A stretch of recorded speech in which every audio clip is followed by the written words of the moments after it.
Hi, Erik Singer, dialect coach. The map tour of North American accents continues.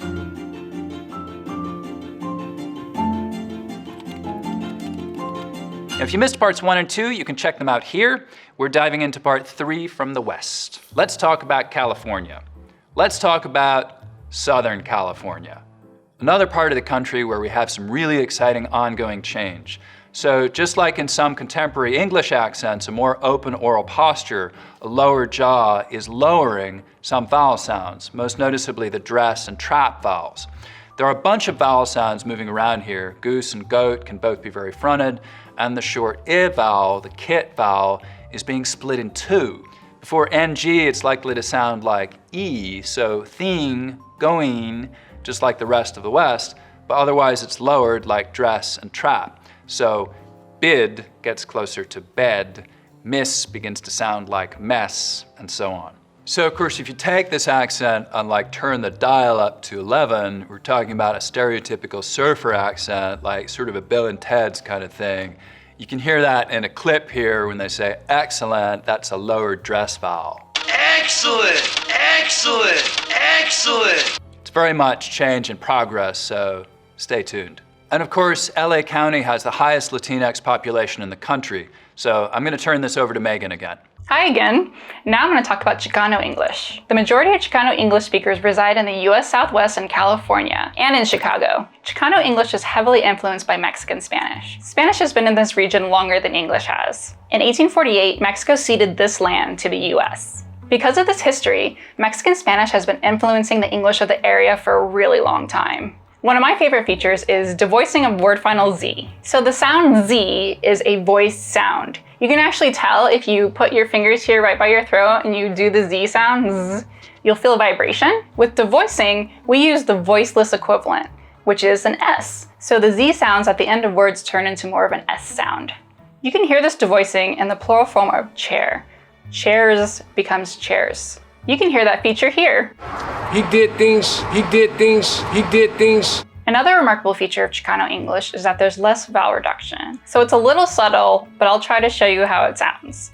I say because, and someone who would reduce the vowel would say because. I say together, and someone would reduce the vowel to together. Today, today. You can hear the features in this native speaker clip.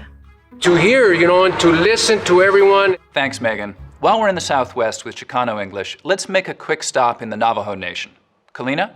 On this stop, we will be visiting the traditional homelands of the Navajo people in the Four Corners area. The same devoicing feature found in Chicano English can also be found in Navajo English. You can hear a native speaker here. I want him to recognize all Indian tribes. The second feature here is a glottal replacement of final consonants. You can hear the glottal stop instead of a T. I want it to hear. Back to Erik. Thank you, Kalina. Next up, here's Nicole to talk about African American language in California. We know that African Americans in California participate in local features such as ooh fronting and up talk. You can hear that here. I'm Amani Dorn. Tuesdays, too soon to do that. Tuesdays. A 2016 study found bat retraction, or the ʻA vowel being pronounced further back in the mouth, among Bakersfield African Americans. You can hear that in this clip. I'll be right back, and then we can stack those boxes. Right back. And now the map tour continues with Erik. As we move north from California, up in the Pacific Northwest, we've definitely got that cot-caught merger. They sound the same up here, just like they do everywhere in the West and in Canada. But one thing you hear a lot up here is a lip-rounded vowel for it, ʻA. So here we might talk about a hot pot. Oh, there's a little pocket around San Francisco that doesn't have the cot-caught merger, by the way. So unlike the whole rest of California, the whole West Coast really, cot and caught sound distinct here, like they do in most of the South and the East. Just a little dialect island. Up over the border in Vancouver, you'll hear that same lot rounding, but you'll also start to get raising and tensing in the trap vowel when it comes right before a g sound, like in bag, agriculture, flag. Similar to what you can hear over in Minnesota. Speaking of Minnesota again, there's a fascinating dialect pocket in Alaska, the Matanuska-Susitna Valley, that can sound uncannily like those broad Minnesota accents. A lot of people suddenly noticed this in 2008 when Sarah Palin, the former governor of Alaska, shot to national fame as the Republican vice presidential nominee. You can see that here in this clip. I appreciate this privilege of being able to be here and speak with Americans. We want to keep our AAA bonding rating in Minnesota. It turns out that in the 1930s, there was a huge migration of farmers to the Mat-Su Valley from Michigan, Minnesota, and Wisconsin. So that's how that happened. Okay, back to Canada. Now, Kalina is originally from the Northwest Territories. Let's go back to her. There are 9 official languages spoken in the Northwest Territories, including Norse Slavey, which is a part of the Athabascan language family. I'm inspired by the many revitalization efforts by our people to save our languages. For example, Language Nest in Hawaii. This is where young people are immersed in the language every day with elders in the community.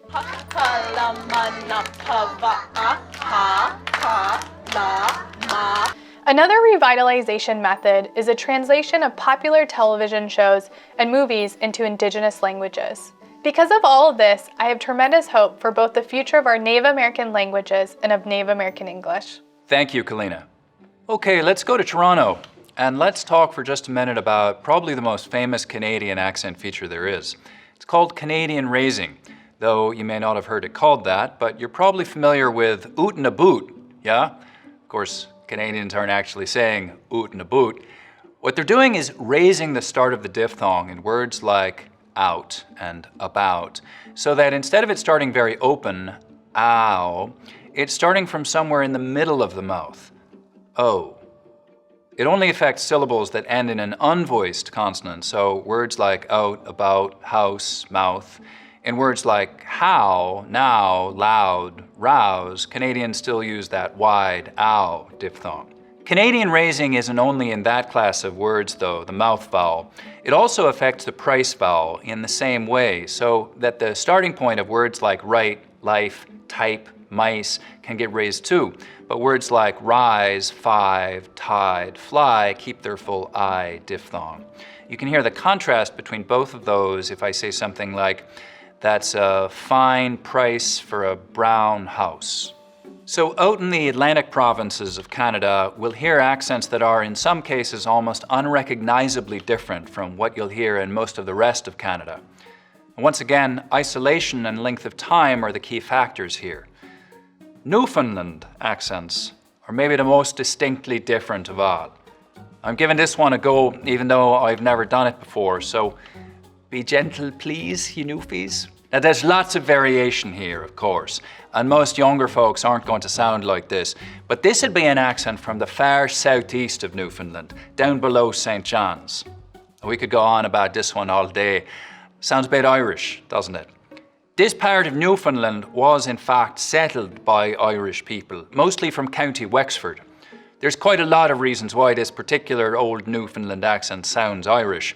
Vowel sounds, of course, intonation, aspiration, but you'll also hear the Irish slit T. What's a slit T? It's a T sound made with a very soft closure at the tip of the tongue, or not even really quite a full closure at all. There's a slit left for the air to escape through. What? That. Hit it. I could stay here all day, but it's about time to wrap this up. So let's dip back down across the border back into the States and end close to where we started, in Northeastern New England. I remember that cot-caught merger? Well, the whole Western US has it, and all of Canada, and so does this part of New England. Goes down about as far as Boston. Rhode Island doesn't generally have it, but here in Maine, you've got that cot-caught merger, so all the vowel sounds in those two big groups of words are merged. They all sound like aw here. You know what doesn't all sound the same, though? Mary, marry, and Mary. Now they do in my normal accent, Mary, Mary, Mary. And the same is true for almost all of North America, but most speakers up here still have distinct pronunciations for all three. Mary, marry, Mary. Even more interestingly, at least in some older folk speech still, the historical distinction between horse and horse is still preserved. So if your horse has a sore throat, you might have a hoarse horse.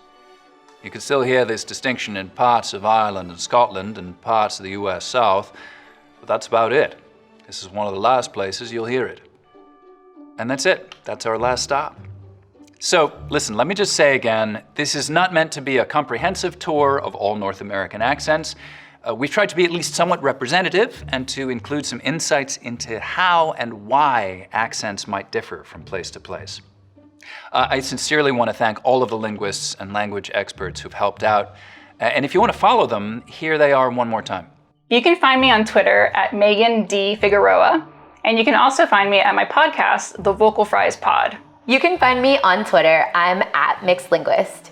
If you want to learn more about the Gullah language and what I'm getting into, follow me on Instagram at @SunBasho, Twitter @SunBasho, or sunbasho.com. You can find me at AmaniDornDialects.com. This video would have had to be about 10 times longer if it were really going to be systematic and thorough. But these are some sounds I love and some things I think are interesting, and I had a lot of fun sharing it with you. If I've piqued your interest about accents and variation, here are some cool resources for finding out more, and we'll throw some more in the description below.